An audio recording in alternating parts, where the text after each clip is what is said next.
তো বন্ধুরা আমি এখন পড়াচ্ছি। বল, সকালবেলা পড়তে এসে কেমন লাগে? খুব ভালো। ভালো লাগে? এই ঠান্ডার মধ্যে? ঠান্ডার মধ্যে পড়তে আসতে ভালো লাগে? তোর ভালো লাগে ঠান্ডার মধ্যে? তোর কেমন লাগে ঠান্ডার মধ্যে পড়তে আসতে? ভালো লাগে, কেন যে তোমাদের আরো অনেক গরম। আমার ঘর অনেক গরম। আমারও ভালো লাগে আসতে। এই একটা খরগোশ, ওইটা সবার আগে পড়তে আসবে, তারপরে এইটা আসবে, আর এই দুটো লেটুস দুটো সবসময় পিছনে আসবে। তো বন্ধুরা এমন অবস্থা হয়ে গেছে যে আগে সকালবেলা আমরা পড়তে যেতাম ঘুম থেকে উঠে, আর এখন আমি সকালবেলা ঘুম থেকে উঠে পড়াই।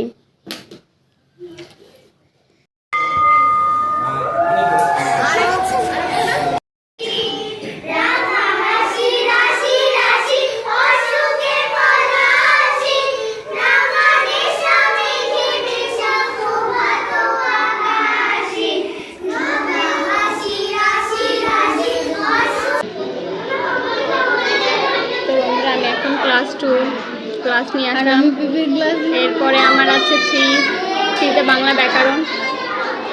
আর এই যে একজন আজকে পিপি ক্লাস নিতে গিয়ে মাথা খারাপ হয়ে গেছে। আমার এখনো পিপির ক্লাস করেনি, যাই না, বলে কি করবো। যা কালকেই যা, বললে পরে এটাতে সঙ্গে করে নিয়ে যাবো। আমি একা সামলানো যায় না পিপির ক্লাস। তো বন্ধুরা আমি এখন বাড়ি চলে আসছি। আজকের মতো ক্লাস এখানেই শেষ হয়ে গেল। সরি, ক্লাস না, আজকের দিনটা এখানেই শেষ হলো। কালকে আবার সকালবেলা পড়াও, স্কুল যাও, আর বাড়ি এসে পড়াও। তো দেখা হবে অন্য একটা ব্লগে। এটা সবাই ভালো থাকো।